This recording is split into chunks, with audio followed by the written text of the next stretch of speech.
I know that you have shared some stories with members in church about people who have given to this campaign, and they've seen some really amazing blessings. Would you be willing to share just a couple of those stories with us? Sure. And, God always blesses those who give. God always blesses. Not necessarily always financial, but he always blesses. And over the course of however many years of priesthood, I've heard a numerous amount of stories. But somehow with this particular campaign, the stories have been even more spectacular and even more frequent, to be honest. And there was one phone call that I got in particular that, someone gave a very generous check to the church, gave a donation, which I was shocked. They gave a $100,000 donation to the church. And this is not a person who lives in like a mansion or like anything like that, but this is a person who drives a car like me and you and lives in a house like me and you. And they gave a very generous $100,000 donation to the church. Thank you so much, and God bless you, and things like that. And then probably 2 or 3 weeks later, this person called me.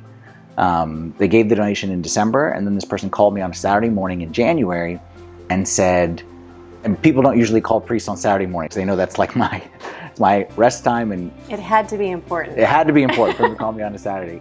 And he said, you have to tell everyone that God will bless those who contribute to this campaign. I said, sure, I will, absolutely. I believe that with all my heart, but just curious, why would you call me to tell me something I already know?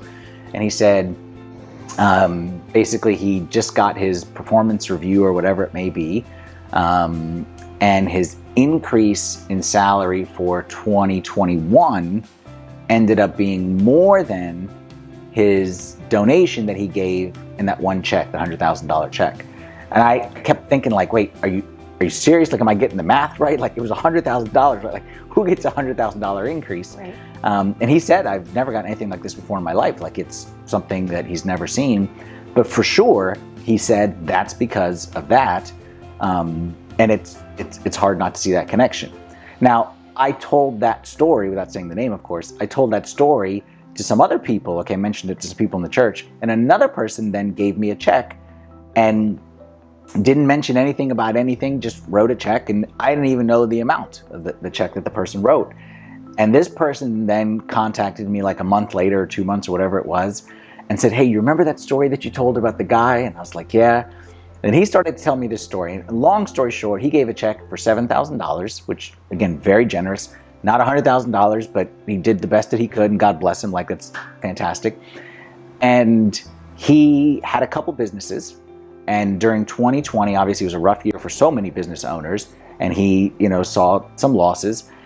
And then somehow he did his tax return or whatever it is, and he gave it to a tax company to do.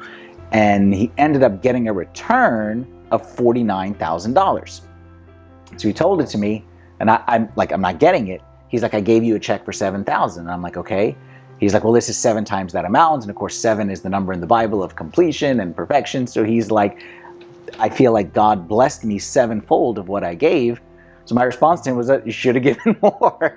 If you'd have given more, but so, and I just tell those two stories again, not to say that, if you give $1, God gives you $1, because that's not why we give. And the majority of time is that it's not financial. But I guess what I want to say is that I truly believe that in a general sense, God will bless all those who give to his name. But I feel like, call me biased, in a very particular way, Susan, with this project, I really feel like this is the mission of God, that God is going to do something great here. And those who participate in this, God has an extra special blessing. I've been telling people from the start, I feel like with this whole project, I feel like I'm Moses. And God took Moses up to the top of the mountain, and he told him, you're going to build this tabernacle, and it's going to look like this, and see that you make it according to the pattern. And Moses is like, but I don't have any equipment. God said, don't worry. Just come down the mountain, tell the people, this is what you're going to do, and give people a chance to offer. And anyone who wants to offer can offer. And it's free will and no guilt and no nothing.